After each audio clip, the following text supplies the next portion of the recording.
Good job. By the way, Kyrie Irving has a collab with SpongeBob. So Yeah, he has oh, some SpongeBob.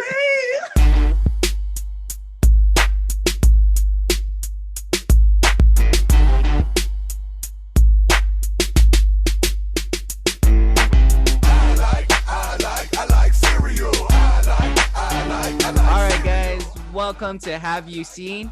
And we have a very special guest today, Mr. Jimmy Tsai from Ping Pong Playa, aka C-Dub. yeah, what's up? I was just telling Jimmy before we started, this film brought me and my friends together. My friends saw it at the San Diego Asian Film Festival. Hey, you gotta watch this film. We found a copy somehow. I forgot how. Probably online. That's all right. Probably online somewhere off the torrent world when that was still a thing. Yeah. But yeah, so we were able to watch it and we were just cracking up throughout the whole movie. It was great because it was a character we related to. My friends and I, we love basketball and we love hip hop, and there was a lot of elements to your character, Christopher Wong, aka C-Dub.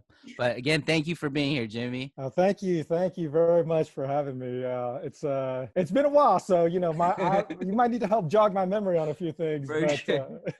How have you been? Like, have you been during this quarantine and all that?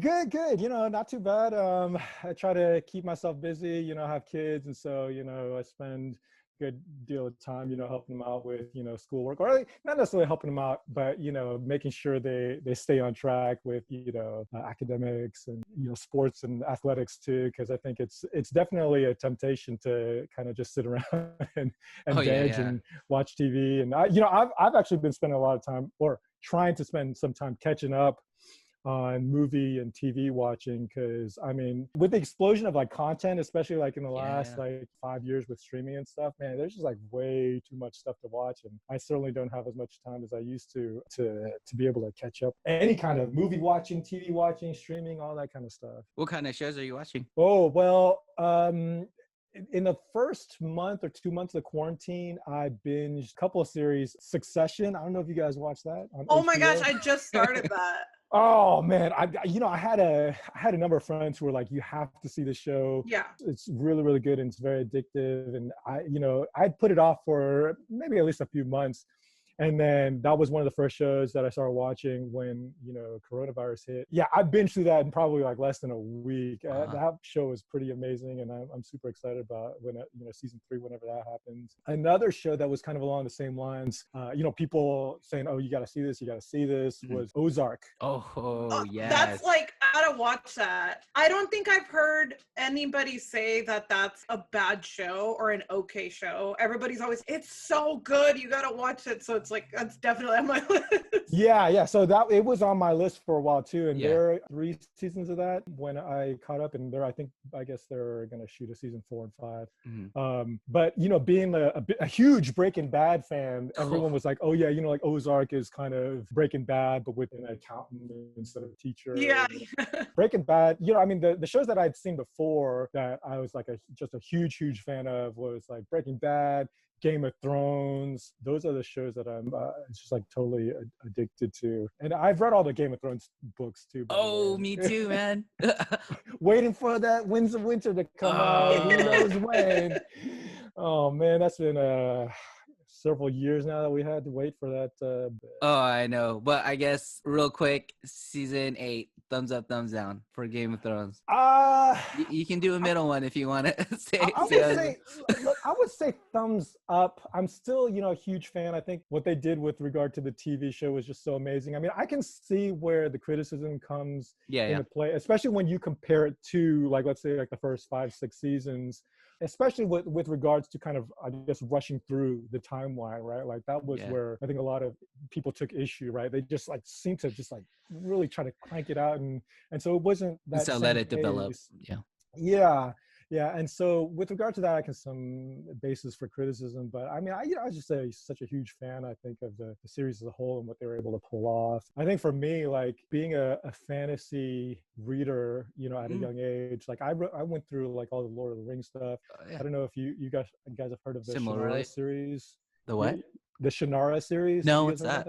Terry Brooks. It's also like a big like fantasy series that I think was pretty popular in the 80s, 90s. And MTV actually I think had one season of a TV show that they tried to make, but that series of books like spans like I think like at least like 15, 20 books. But that's like one of the series that I read I think like in middle school. But being like a fantasy nerd, you know, when I was a kid, Yeah. and then I there was a period of time when I didn't read like fantasy books for a while, and then I think during the first season of Game of Thrones when I hopped on that, I started reading the books and I just like devoured them. And then for me, it was kind of a realization that it was fantasy books for adults, you know, Oh yeah. you know, like Yeah. that's what Game of Thrones is, right? Like Yeah, it has yeah. all the trappings of like a fantasy series, but it's got like a level of like sex and violence that is inappropriate for kids. But for Yeah. adults, you're like, if you're really into fantasy, then Yeah. oh man, it's a perfect like adult, you know, fantasy series. So you read them before the show came out, or as the show? So I started reading them, I think during the middle of the first season,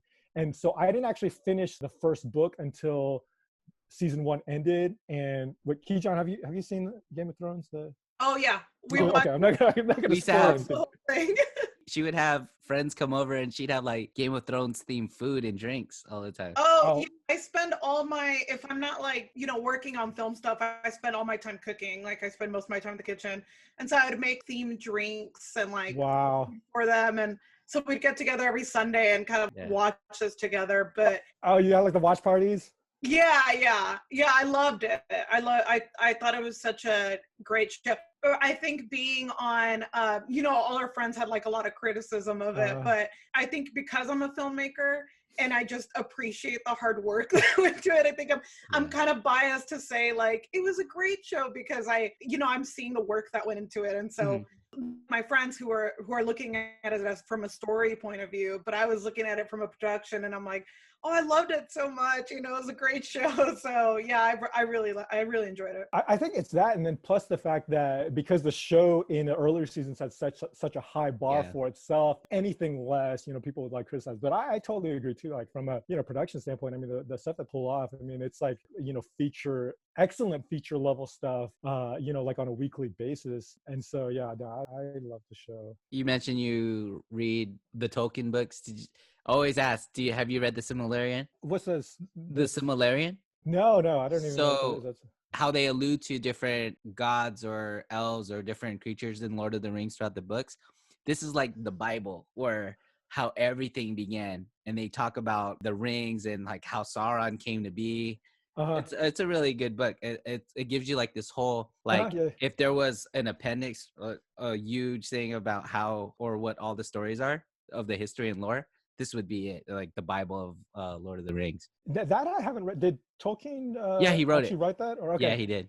That that one I haven't read. Now the Game of Thrones, like all the supplementary stuff that George R.R. Martin did work on, those I have read. Oh, like Duncan and the Egg and all that? Duncan and Egg, yeah, and not just those. There's like two kind of like historical tellings of you know, history within Westeros, as if they were written by someone within Westeros, but they're actually, you know, authored by George R.R. Martin and then usually like another co-author.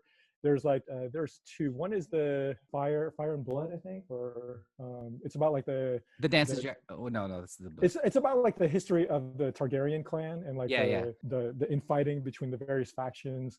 And then there's another one that's more kind of like I guess like a coffee table book. It's like, you know, oversized. It's got like a lot of illustrations. I forget what the name of that one is, but it's a little bit more dry because it is kind of told as this historical telling or record of events that occurred, as opposed to kind of like a narrative storytelling, you know, like the regular books are. And so it's a little bit more dry, but there's like a lot of interesting stuff in there that like informs a lot of the stuff that, you know, you're seeing through either the TV series or through the stuff that, you know, happens in the books. It's really interesting. I think this first few minutes that we've been talking shows how much we love storytelling and telling great stories. So good segue. Speaking of fun, great stories, let's talk about Ping Pong Playa. All right. Yeah, that's cool.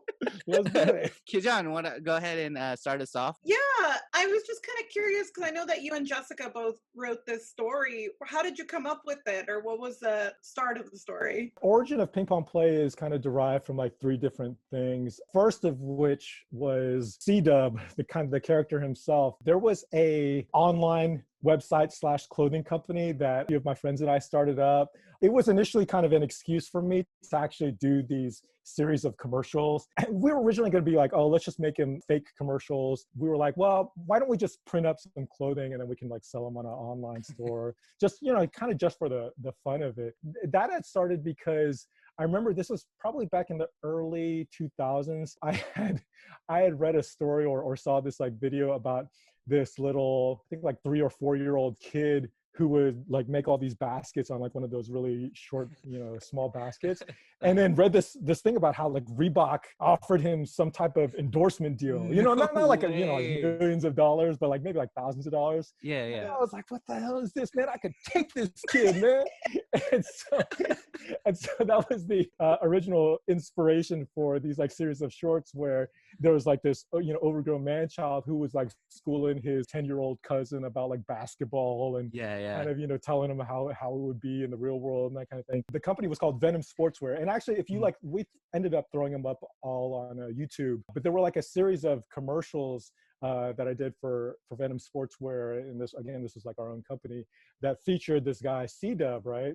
And again, this was all pre-YouTube, by the way, too. Like, so it was before YouTube. And I remember like people, you would have to like go on someone's site, right? And try to get E-Bombs World or something like that. Yeah. I forget like during that time. I mean, we put it up on our own site. Okay.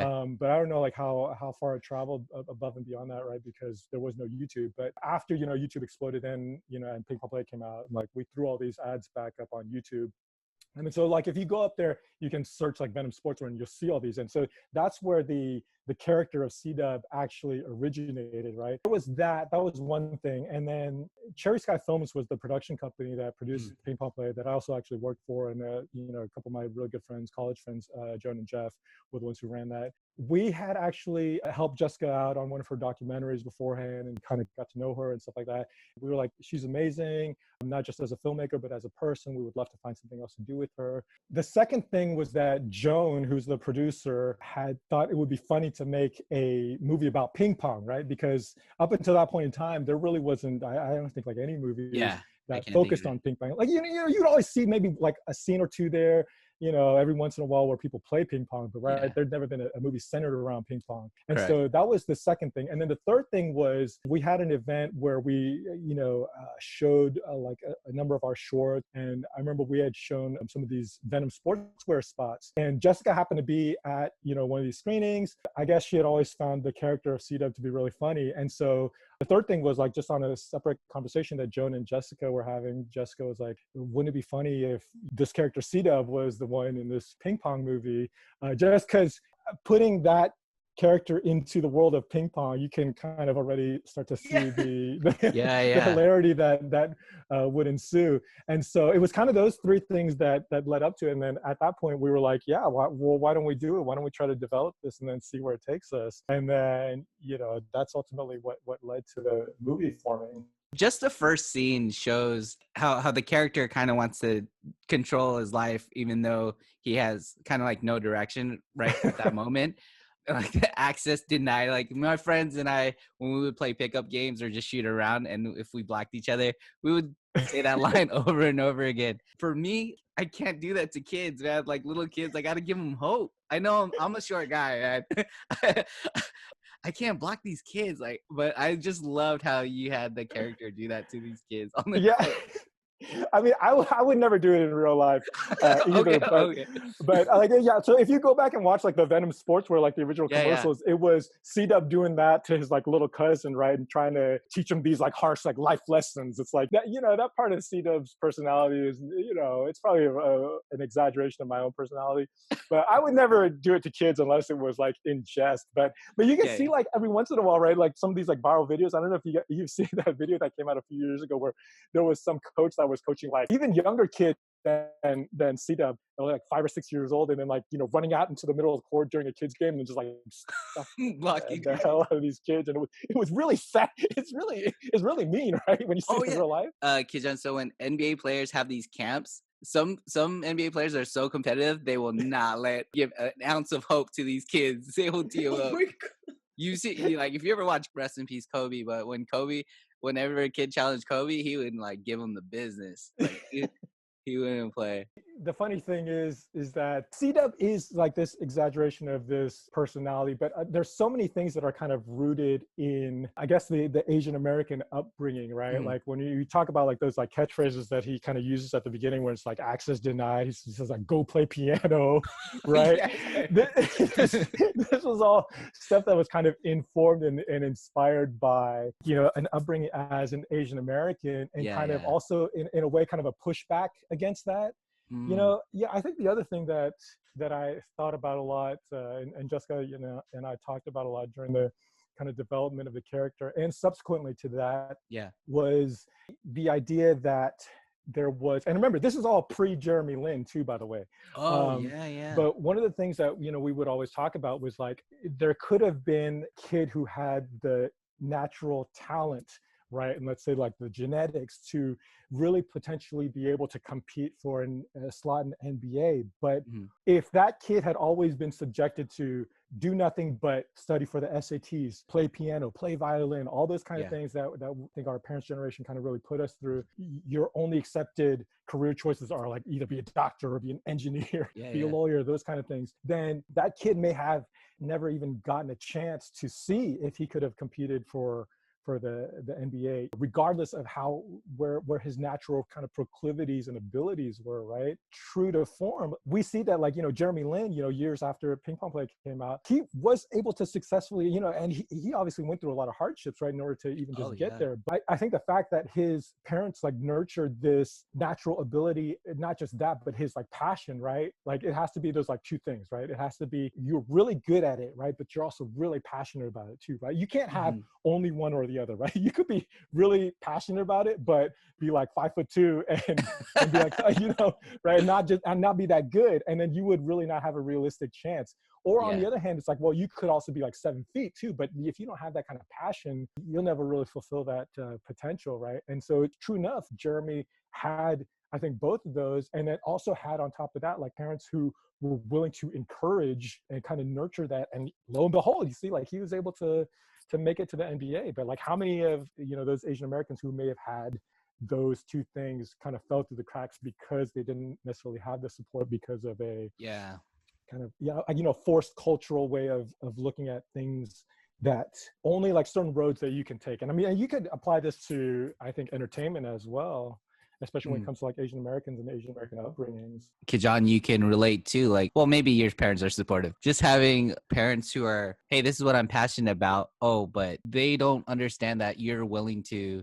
go through that time of struggling, right? Because you're passionate. I think it's also, you know, our parents came, I don't know about your parents, both of my parents came from different countries. They were forced to revolve everything around financial success and stability. And so I think they don't understand, especially our generation now, we focus on what we love. We want to do for a living. I think it's hard for them to understand that because they base their entire life around financial success and stability for their family. And I think that part comes into it too. In the movie, we see the kid's dad when he meets up with the kid's dad, who's a successful businessman. And he kind of brings that up where he says, you can't be all brains. Like you have to have personality. You have to have charisma. You have to have like that balance of both, which I think that a lot of us didn't see growing up, you know, because they were focused on business after the success. That's ultimately something too that I think can kind of be, like you're saying, like having the balance of those two things with young kids now. Like, you know, I spend time like talking to my parent friends and stuff like that about these different things about, like, for example, like arts and athletics, right? There is a value to, I think, you know, certain things like, you know, drama classes and stuff like that, because you could be, you know, excellent at the books, right? But in terms of the real world, well, if you have an all-A report card, you can't go into the real world, talk to people, right? You don't have these social skills, you know, presentation-wise. Like you can't just overly focus on one aspect and expect that to take you further than, let's say, someone who maybe is not necessarily as good, but is really well balanced, right? And can do like a lot of different things decently well. And I think that's always what it, you know, kind of boils down to, is this kind of balance of being able to excel at different things and not being too narrow-minded that you only have to do one thing or another in a very particular way. Going back to the conversation too about like parents, it's definitely a testament to our parents that we can even afford to kind of like think this way in terms of being able to do the things that we are more passionate about, as opposed to being forced to necessarily do things just, for the sake of, being able to earn a living. And that's something that certainly, like, I give a lot of credit to my parents for, and I think a lot of our generation's parents, they had to struggle and work really hard and do this kind of stuff to kind of get us to that next level where yeah, we can afford to take a little bit more risk and take a little bit more chance in terms of what our potential like career paths are. And being a parent myself now, this perspective of maybe not necessarily, it could be the same thing that I'm telling my kids as far as really having to consider hard whether or not to go into a career in entertainment potentially. And this, for me, it's like years and years down the road. I think it'd be coming from a different place. Like, I think like our parents' generation would probably come from a place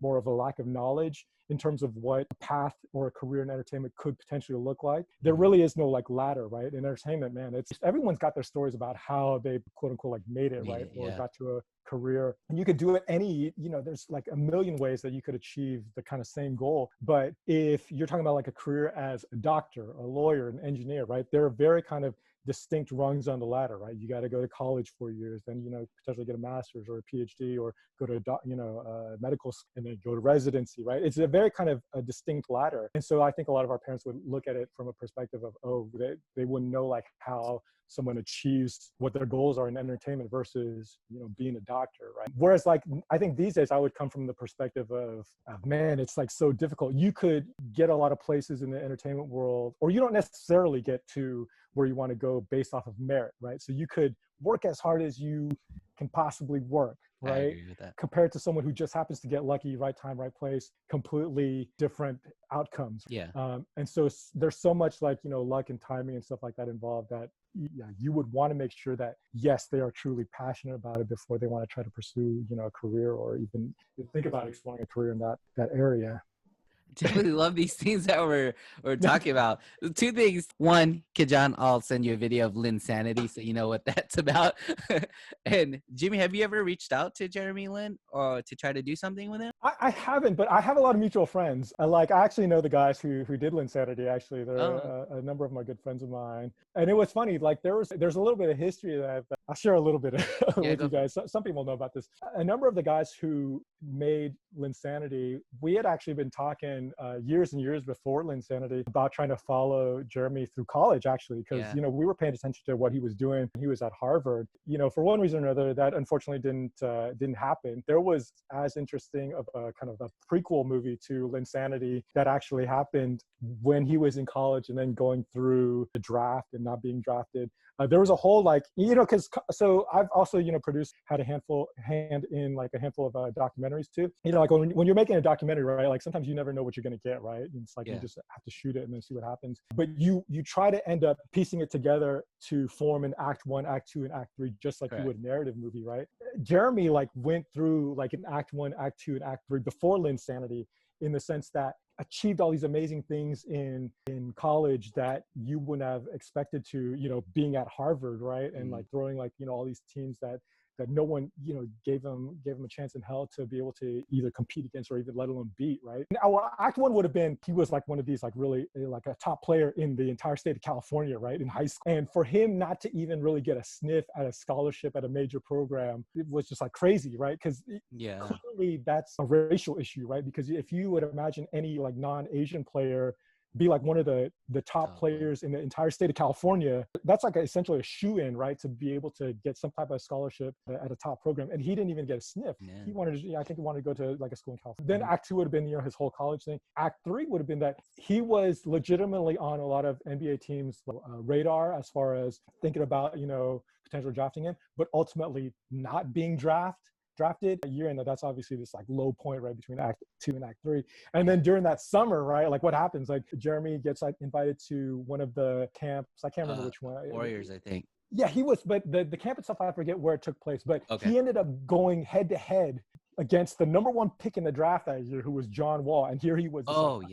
He really went toe to toe with John Wall in one of these games. And then he ended up getting signed by the Warriors, which was his like, hometown, team, he's from the Bay Area.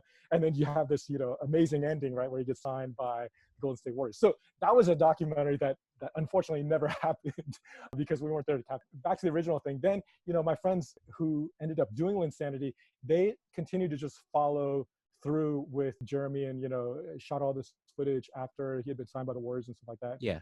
Then they were fortunately able to essentially capture lightning in a bottle. Yeah. With everything that happened with Linsanity, which was like just nuts. And I was super happy for them that by that point when Linsanity, like right before Linsanity happened, and I think like Evan and Brian and Chris have told this story before, but they were on the verge of like wrapping up, I think, stuff that they were shooting before Linsanity happened. Yeah, and yeah. then it happened, and it was just like, I mean, you talk about like 180, they went from being ready to wrap up, like I don't know how long they'd been sticking with Jeremy at that point, maybe like a year plus, but they were getting ready to wrap that up, and then all of a sudden Linsanity happened, and oh man, it was what a story. Yeah, Kijan, if you haven't seen Linsanity, yeah, you gotta check that out. It's quite an amazing story. Yeah, I'm sure Julius is gonna make me watch it. Talk about like sort of like the best underdog story, like real life underdog story. Yeah, you get that. John, you had that question, cursing in this movie in Ping Pong Playa.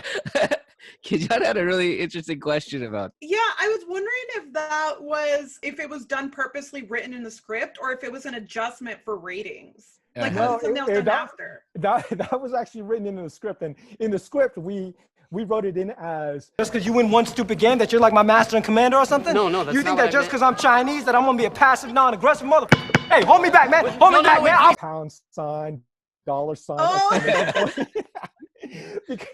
Because the way that came about was, so I mentioned before that I had done these, commercials. In the commercials, we also, instead of using the basketball and the ping pong sounds were Jessica's idea, but in the original commercials, we just used the, traditional beat, right? Oh, yeah. And when I would show it to people, when people would watch it, I would discover that they would laugh during those beeps, right? Because of the fact that it was just like grown man, and he was like just clearly like cussing right at this kid, right? Not necessarily at him, but he was cussing as part of his just like regular vernacular, right? Yeah. And people would find that funny, just because of the fact that it was beeped out, even though you knew precisely what he was saying. Part of it was the fact that this really was essentially like a family movie, right? Like when you take out the cussing, right? Everything else about the movie is really very much a family movie, and the practical consideration of the ratings only factored in insofar as that aspect of it. We wanted to be able to make sure that it could be seen by kids, and mostly,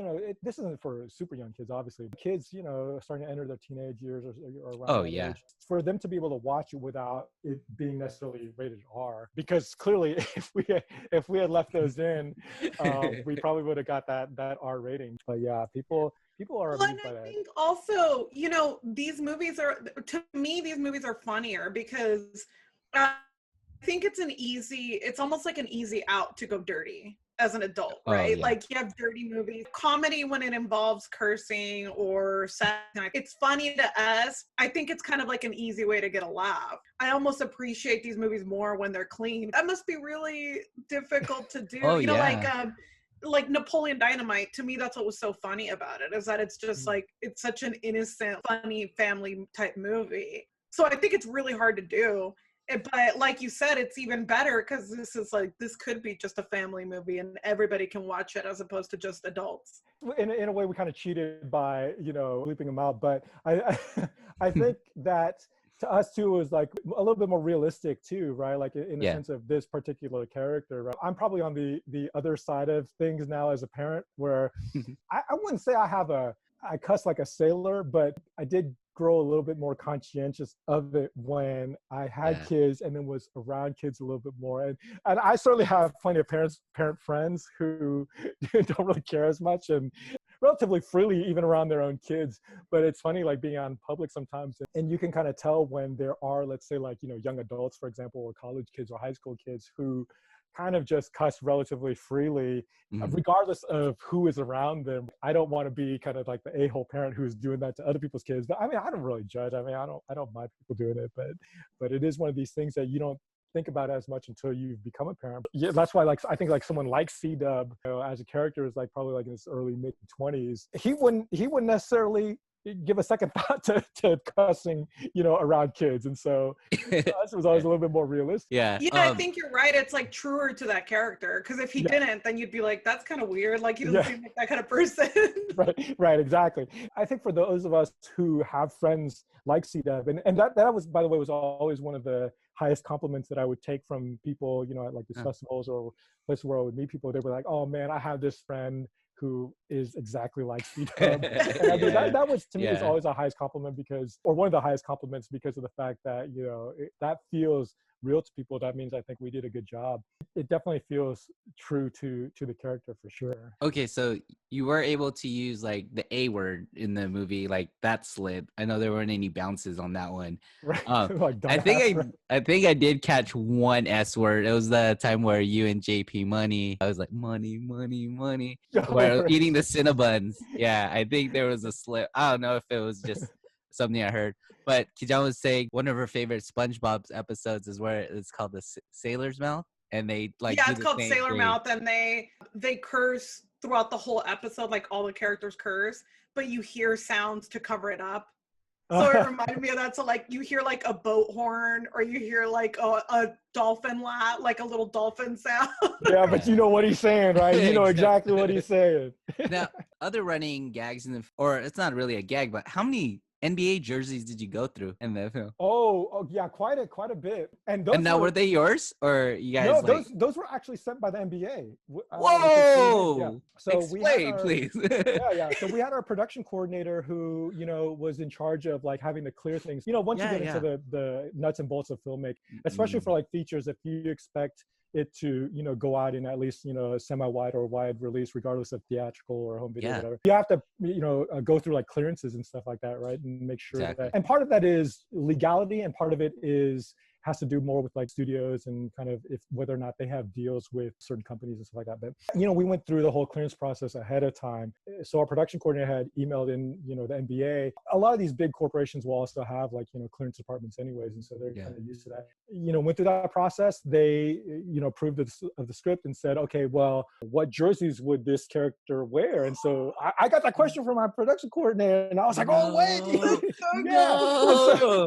So it was to me, I was in the same time. I was like, wow, this is amazing. So I just like listed a whole bunch of people, and here's where I did have to kind of separate Jimmy Tsai, the NBA San Antonio Spurs fan. Hey, I'm a Clippers fan, so I'm sorry about that, but go on.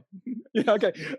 But separate. Well, we'll get to that in a second. But, to separate Jimmy, the San Antonio Spurs fan, versus C-Dub, the character, right? That's when I kind of listed out like all these guys that obviously he would be a big hoops head, but C-Dub would be into like Kobe Bryant and Allen Iverson, guys who were very influential, not just as an NBA player, but style-wise and culture-wise. And so like I just like listed out like all these guys, Yao Ming, Kobe, Manu Ginobili, I just pretty much gave them like, I don't know, like 10, 12 different players. And they sent them all. It was amazing. And these were like not the screen printed. These are authentic.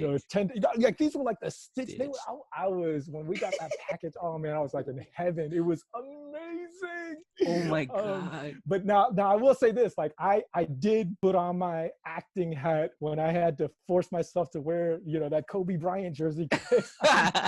I'm glad you said that, because I'm not a Laker fan. I will. Yeah. So, Kobe, rest in peace. I have a ton of, Laker diehard friends, and we have many a conversation about NBA and Lakers and Spurs, but I'm a diehard San Antonio Spurs fan, even though I'm technically from Houston, but I grew up in Texas during the Mr. Robinson's neighborhood. Oh yeah. So David Robinson, Tim Duncan. Sure. So I'm a huge San Antonio Spurs fan, and so that's why I had to make sure to represent with Tim Duncan, Tony Parker, Ginobili jerseys in there as well. Oh, okay, that makes a lot of sense now in the film. Yeah. How come? Did you wear a Chris Webber jersey? I didn't see one, because Chris Webber is a basketball player, Kijan, that goes by C-Dub. Also goes by C-Dub. Okay. Yeah. So Webber wasn't on my list, and I can't remember where he was in his career at that time. Because C-Dub, C-Dub kind of came independent of that in terms of the name, and then obviously later on, like I was like, oh yeah, C-Dub is occasionally referred to as Chris Webber within NBA circles as well.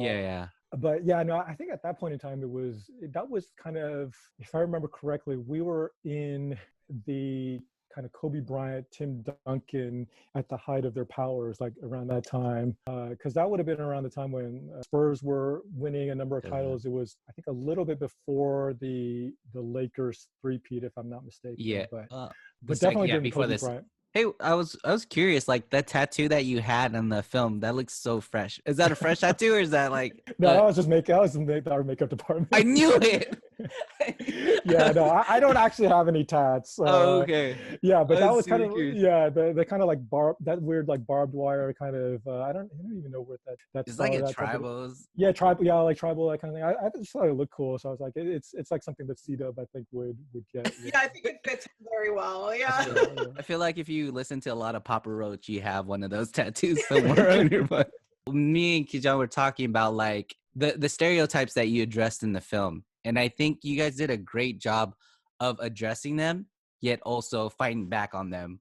Like the doctor scene where the doctor mentions has a comment about driving and then C-Dub goes off. And then the doctor's like, oh, it says that she was driving.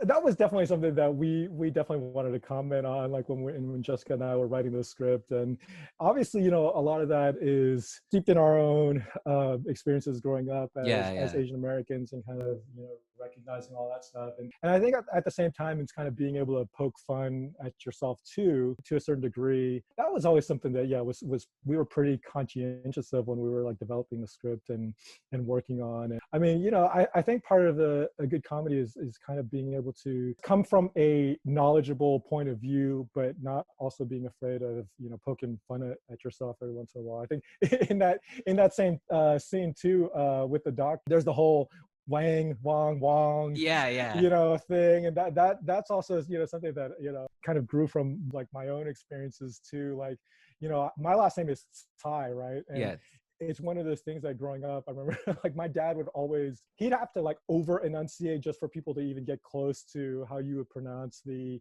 you know, like our surname, even though like if you kind of break it down for any English speaker, like all those syllables, you know, occur within the natural spoken language, just maybe not at the beginning of a word, right? Like if I asked you guys to say the word C-A-T-S, cats, right? Like that's, you know, sound is the same as my, you know, surname, but you just see it at the beginning instead of at the end of a word. But people always have such a hard time. They'd be like Tsai, Tasi, you know.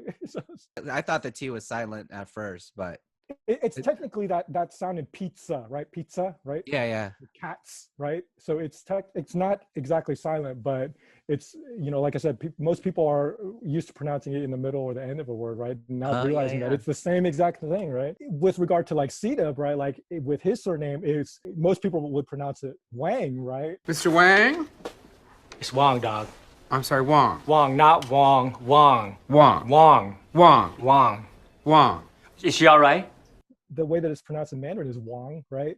And so that's one aspect of it. But then if you break it down further, right? And, you know, in our scene in Ping Pong Play, when he's saying Wong versus Wong, it's a very subtle difference. Like, and you would only probably pick it up if you either spoke Mandarin or you were like paying like close attention, right? There is that distinction between W-A-N-G, which should be Wong, and W-O-N-G, which is actually a different dialect of Chinese, right? But it's very subtle. And so there's some humor that comes out of maybe people thinking that they're saying the exact same thing when they're actually not. So there's hopefully like these kind of different levels of understanding and different levels of humor based on your understanding, right? You know, like that's something that we were intentionally trying to include in the script, but that some people also as an audience member would not realize until they'd seen it like a second or third time. We would run into people who were like, oh, we didn't realize like how much kind of Asian American like real history we kind of sprinkled throughout the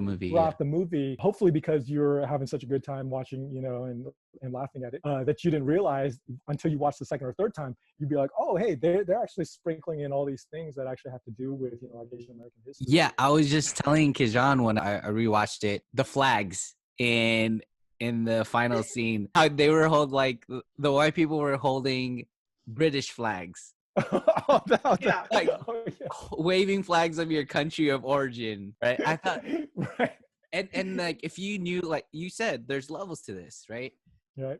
If you knew the history between China and Britain, and if throw Hong Kong in the mix and everything like that, it brings it to another level that I think is super hilarious. And I'm glad that I hope people understood that, or if you didn't, like you got it the second time on the viewing. Right, yeah. I mean, and some of them are like, like these throwaway lines where, we put them in there intentionally, and they're hopefully, when people watch them initially, they kind of think they're funny, but then when they, upon that second viewing, they're like, oh, this is what they were referring to. I mean, even just like this stuff where there's one kind of throwaway line where C-Dub, hey, we ain't building railroads for free no more. Oh, With JP, yeah. right? And so that's when it's like obviously an allusion to, the Trans-Pacific, Railroad, and the Chinese who built those railroads. Yeah. But like you wouldn't it's a very kind of heavy thing when you study the history of it. But in our world, it's something that's kind of a throwaway line in the sense that C-Dub is someone who's aware of that, without getting into the historical a whole historical lecture on it. Hopefully,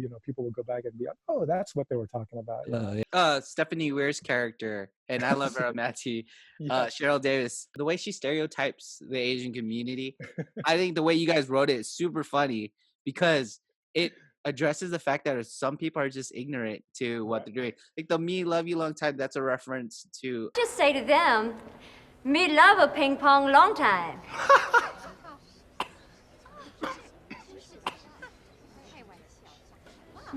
So, Full Metal Jacket. Yes, that's right. Yes. Right, and it's totally a different country, but she says it, and then I love the fact that you cut to shots where people are like, right, like addressing the fact that you're wrong.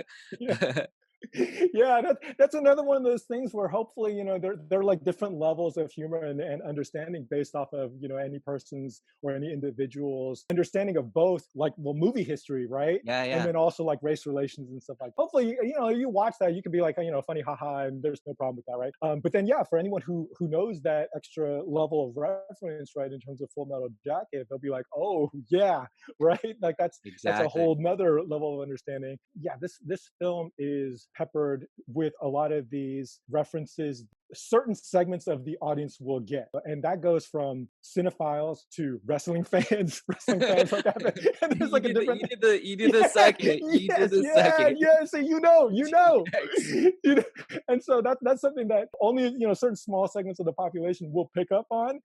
Hopefully they find that extremely funny, and that's something that Jessica and I had built into that, again, like by design, right? And we're developing and working on the movie. It was one of those things that we did kind of conscientiously talk about in terms of, we don't want to have one of these movies where, okay, maybe a bunch of people find it kind of, oh, okay, it was kind of funny, like that type of feeling, versus, okay, maybe a smaller segment of the population, but would just like die at the jokes. We wanted to go for that second sensibility, I guess, so that hopefully it would last test of time, right? Like some of these, movies that people only feel very so-so or, average about, right? Like it doesn't seem to really last and make a great impression on, or a lasting impression on people, versus you might have these movies that maybe don't appeal to a super wide segment of the audience, but man, to those people who watch it and love it, like they really, really love it. And that's what we were definitely going for, because we felt that would kind of last the test of time. And so, hopefully, people can go back and watch the movie over and over again, and then kind of get these different levels of humor depending again, like what your personal history is and what you used to watch and pop cultural touchstones are, right? There's a quote that I love by Seth MacFarlane where they asked him like why the jokes on Family Guy are so weird sometimes. A lot of people don't get it, and he said we do it for the 1%. He meant like there's going to be this very small section of people that just think it's so funny, and we're doing it for them. Like we're not really doing it for this like mass population. So I think that's really interesting, because you do always have that friend that introduces you to that movie you've never heard of, or but that they think is just so brilliant and you wouldn't have heard of it anywhere else. And so I think it's like for those people that it's better. Yeah, no, that's exactly what it is. I think we kind of knew that we had at least hit that mark when we premiered at the Toronto International Film Festival. Oh, cool. And one of the critics that had attended it, like literally wrote like, he was like falling out of his seat, laughing so hard. We're like, okay, we at least, regardless of what ends up happening with the movie, we hit our target as far as that particular goal was concerned. If this movie critic can fall out of his seat, laughing at the jokes. And so that was definitely something that was kind of by design, I guess. Kijan, want to ask about the projects question that you had? First, I want wanted to ask, I know that you're normally a producer and a writer. What made you want to act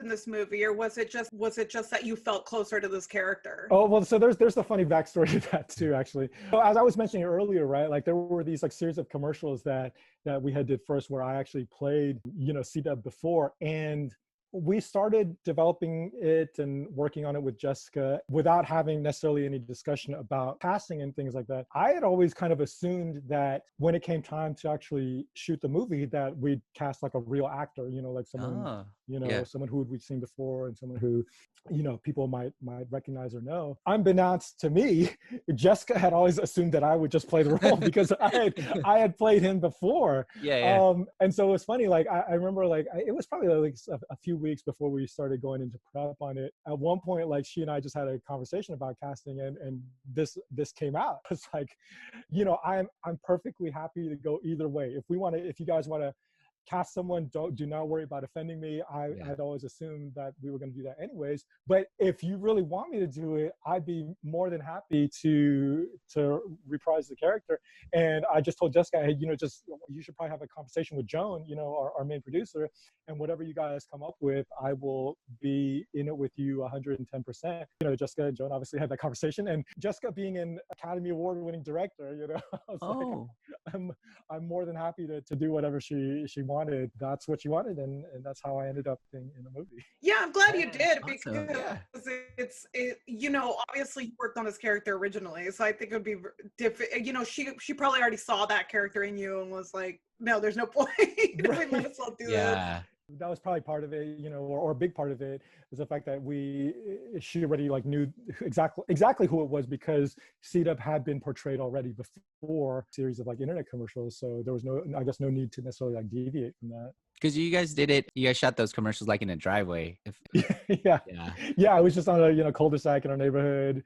And again, I mean, this points to, I think, the conversation in terms of if you want to talk about like how people get started, or what they can do to potentially start out in film and stuff like that. I mean, we just took resources that we already had, our driveway, basket, and then friend's kid, and that's how those original commercials kind of started, and then obviously the years and years and the different circumstances that it ends up becoming a feature film, which is pretty cool. But it all started because of stuff that we were into, and then resources that we knew that we had.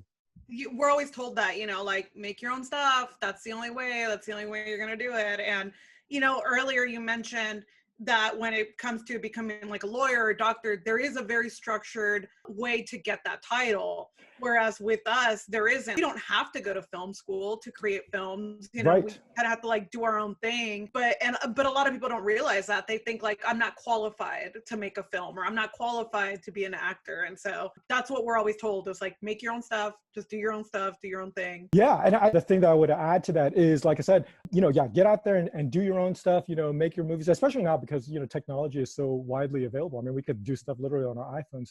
But I think that the other thing on top of that too is just like consider like the resources that you have, and don't try to literally overshoot regard to resources, because that's one of the things that and I've been asked to like judge like on these like festival panels and stuff like that, and I would watch like short films and have to them, and some of the things that you would kind of discover from people who were just starting out is trying to be a little bit too ambitious, right? And the ones that would usually pop were the ones that were more often than not pretty simple. And then it was just the execution that was great, or it was just like happened to be really funny. And it was people who were using the resources that they already had within grasp, as opposed to trying to necessarily, overshoot things as far as, both like, actors and props and setting and all that kind of stuff. I've always felt you could have the nicest equipment, have 8K cameras, but if the story is not there at the heart of it, then it's probably not going to be it's not going to connect as well. Absolutely. I was curious, what cameras did you guys use? Oh, we shot that on Super 16 actually. So that's why I had that look. Okay. Yeah. So here's the thing that you have to remember is like, during the time that we shot the movie, it was like 12, 13 years ago almost. Yeah. The industry as a whole was still kind of within that transition period between film and digital, right? it was definitely still one of those things that was talked about at that time, because digital technology as far as cameras was concerned wasn't what it is today, obviously. And so it was still very much a consideration of whether you wanted to shoot on film or you wanted to try to shoot on a digital camera. It was Jessica's decision, but she wanted to still have, texture to it. There's a certain graininess in Super 16 that you don't see in digital. I don't remember the specific one. I'm sure it was an Airy something, but it was Super 16. And add on top of that conversation too was in terms of like distribution and stuff. That was again also at that point in time where streaming was not what it currently is now, and Netflix at that point in time was still only predominantly a DVD mail company. When we came out, I think was right around the time when they were really starting to truly experiment streaming and what it could be. It's not nearly what it is now, right? And how massive like Netflix is. It was around the time when I think in the first year when we were kind of out and available for home video was probably within the first year or two that Netflix was trying streaming out as kind of an experiment. And that's, by and large where I think the movie found its audience was through Netflix, because it was on there for a long, long time. I think almost better part of like 10 years. Now that you say that, I think that's how we got our hands on a copy, man. I mean, there's a whole nother conversation about that too, in terms of how people used to find movies and, how they watch them. And it was definitely kind of a time when a lot of stuff was upended within the industry, right? Because, I mean, even like within our own production, it was like we had designed and kind of built the movie during a time when totally pre-streaming, right? The DVD market was super healthy and there was really kind of a theatrical model for these independent films. By the time we actually finished making the movie though, the floor from the DVD market had completely fallen out. The economy on top of that had taken a dive following the industry's kind of DVD collapse. By the time we were finished making it, it was a completely different environment. And around that time, there were a lot of companies going belly up or kind of not fully understanding or really underestimating what the possibilities of streaming were. Like a lot of people were like, oh, do these small films even hold any more value, because piracy was rampant and people were just, trying to get stuff offline. It was really kind of a challenging time when it came out in time. Any of those movies that came out between let's say 2007 and 2010, there were just like so many unknowns. I think the movie did fortunately at least find a following, however small it is. Because it was that whole transition, like you were saying, from film to digital that pretty much changed the game. Oh yeah, absolutely. Yeah. And I think it's starting to come back. I mean, in terms of like these smaller indie movies, because I think there are some of these larger companies who can afford to take more chances now because there are more like buyers, whether it's Apple or Amazon. Oh, yeah. Obviously, Netflix being the leader now, right, in streaming. There are people who are willing to kind of roll the dice on these a little bit more. But there's also a lot more movies now, too. You don't want to ask the question about projects? Oh, yeah. I was wondering if there were any upcoming projects that you have lined up or anything else that you're working on. I'm actually a big action fan, by the way. And so that's kind of what I grew up on. And that's most of the stuff that I write that's, geared towards like, middle or larger pictures. But like there's some Vietnamese producers who make movies in Vietnam, which is kind of this. Vietnam is a pretty interesting place right now because their cinema scene is really kind of at the beginning stages in terms of them building like more theaters and stuff. But I have some producers who are out there working with a script of mine that's essentially like, it's kind of like a version of Predator, but a group of commandos against an alien. It's a group of hunters against a vicious Sasquatch. So, but it's like, it's one of these like genre action movies. They're working on that. We'll see if they can do anything with it. And then like I'm producing a movie that, we've been trying to get it off the ground for a few years now, but a good friend of mine is Iris Yamashita. I don't know if you guys have heard of her. She actually wrote the Clint Eastwood movie, Letters from Iwo Jima. Oh, right. So she's a brilliant writer, and she has this, it's kind of it's a drama with supernatural overtones that I'm trying to get going amongst, a bunch of other scripts and projects that I have. I to be perfectly honest, would, like to be in a different place as far as being able to do more creative projects. Yeah. It is pretty hard. I mean, I think we're hopefully going through a point in time where more opportunities will become available. I'm not sure if it's actually going to happen, because every time we feel like, as Asian Americans, every time we feel like there's a something happening. You know, it unfortunately the numbers don't usually end up aligning with the anecdotal stories. But I'm always hopeful. That'll lead to my next question. There was a point in time in the 90s, I think there was such explosion of Asian American creativity. Like even on the radio, you heard groups in San Diego, at least. We had groups on the radio that were like Filipino, that were different ethnicities, Asian Americans. But some reason it just fell off. And I think what you had mentioned, it's maybe something to do with a dollar. I'm not sure. I wish I could do like a doc or a study on that. At least within the Asian American film community, it seems to be cyclical. And I would say, yeah, from the 90s, it was kind of the same thing. I think you would have a cycle maybe like every 3 to 4 years where there would be a handful of films, like Asian American films, that would be like really good and kind of play really well in the festival circuit, and then maybe get like a small distribution deal. And then it would be cyclical because I think there would be some interest, and then the interest would wane, and then people would develop new projects. And obviously there would have to be like a cycle of money, being people willing to invest and put money into these kind of creative endeavors, right? Every 3 or 4 years you would see another handful of interesting projects, because Ping Pong Playa I think came out around the time that Children of Invention was also. I don't know if you guys remember that movie, but that was also like a smaller like Asian American movie. Z Chun was the writer director, and Minette Louis produced it, and Z has gone on to do a lot of stuff on TV, and I think he's show running the new like Gremlins cartoon also. Cool. But if you look in several years before that, there was also like cycle of Better Luck Tomorrow came out around the time when there was like Saving Face, it was like the Alice Wu movie.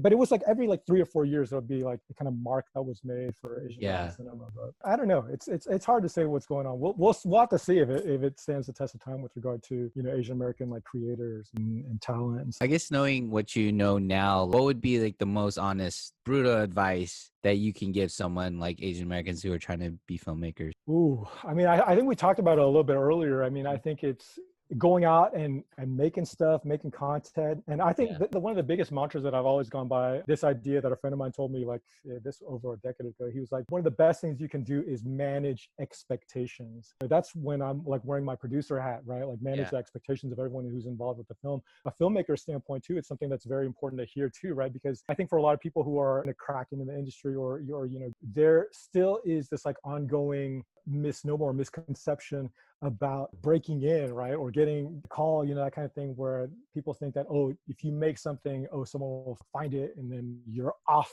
to, astronomical fame and riches, And that's really not the truth. I mean, the problem is that we hear about those a lot because that's what people, journalists and stuff like that, like to write about. And that's what we like to hear. Like we like to hear those kind of rags to riches, overnight success stories. But the truth of the matter is that for a lot of those stories that you hear, really, it's like someone's been behind the scenes working their asses off for 10, 15, 20 years, and you never know when it's going to happen. You just have to be, I think, ready when that opportunity happens. I mean, just off the top of my head, just like case in point, it's like an actor like Randall Park, who I think a lot of people know now, maybe to the larger population, like Randall seems like an overnight success story, but knowing him, like, man, he's been pounding the pavement for like decades, right? And he's always, for those of us who have known him, he's always been super funny. He was always like creating content, doing stand-up, doing the shows and stuff like that. It was finally until the rest of the world kind of caught up with a lot of us who were already within the Asian American circles. We already knew for a long time. All of a sudden, the rest of the world caught up. He's blown up, and then finally everyone knows like he's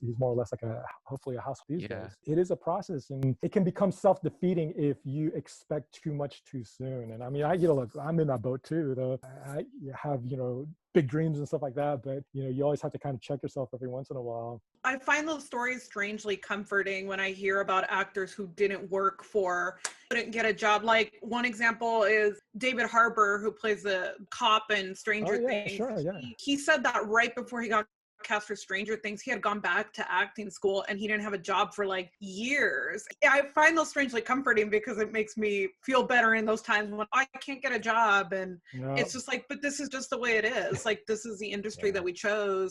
Sean Gunn, who was in Guardians of the Galaxy, he said I think he went 10 years without a job before he got like Guardians of the Galaxy, and I'm like, that's insane. It's more of a realistic point of view, and it's nice to hear those stories every once in a while because that's the way it is. That's a more realistic view of this. Yeah, and I think it's always like being prepared for that opportunity when it comes, because you never know when it's going to come. But yeah, I think certainly having more realistic expectations it is healthier. You could always beat yourself up. And I mean, I think the other mantra that I would, in addition to managing expectations, is work on what you can control. Like if you can control, always writing stuff. And here, I mean, the other thing with like, I was talking about like writers who are in the industry and have, regardless of whether they have like a household name or not, some of them are not really known at all, but work relatively or regularly within the industry and actually, have decent careers. A lot of them just continue to write, no matter if they're working or not. They're always pumping out material, right? And I think for filmmakers too, right? It's always pumping out material regardless of whether you're getting paid for it or not. And that's something that you can't control. You can't control who's going to hire you, right? How many projects you're going to be up for, which financiers or producers you run into, who's within your circle of friends, that kind of thing. But you can always be working on stuff that you can control. Part of that is like, pumping out material, right? Always creating content.